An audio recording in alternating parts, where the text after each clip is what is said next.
Okay, this is Eric Boswell in Period 2, Coach Olson's classroom. Today I will be talking about the Overload Fit video assignment. So I'm going to get right to it. The first question is, what does overload and progression look like in a workout plan? Well, overload would be, instead of doing an example 150 pounds of bench presses, which is my maximum lift, you do instead 170 pounds, and I can't do any more since it's above my max. Progression, on the other hand, is when you increase your repetition. Example of that is I do 10 push-ups every day for 1 week. The next week I do 15 push-ups every day for 1 week. That is called progression, because that extra 5 push-ups that you couldn't do last week, you could finally do.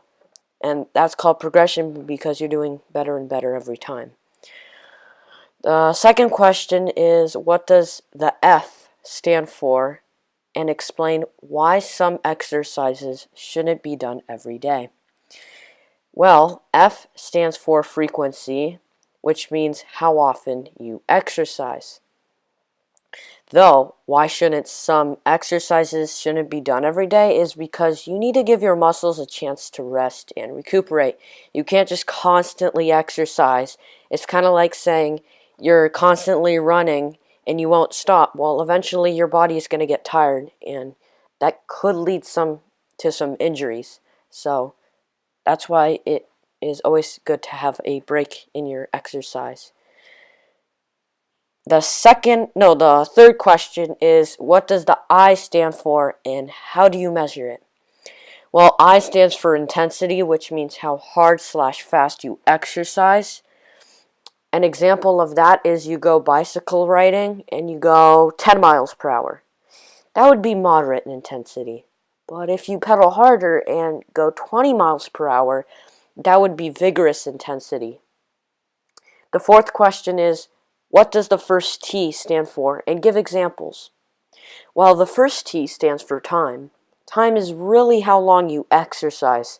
An example of time is you take your 30-minute jog in the morning, and 30 minutes of that time, I exercised nonstop.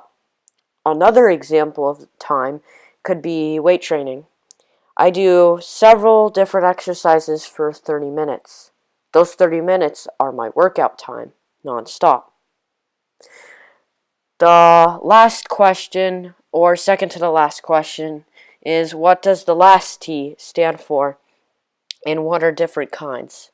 The last T stands for type, which means what kind of exercise you are performing. An example of type is running, bicycling, weightlifting, walking, and swimming. All of those exercises I listed are what are called types of workouts. And the last question is, make sure you recap what you are teaching in the video at the end. In conclusion, the F.I.T.T principle teaches you how to have an effective workout. Even changing one of these principles could make a big difference in your daily workout and how your body responds to those exercises. This is why you should change things on a regular basis and always follow the F.I.T.T principle. Thank you for watching. Like and subscribe.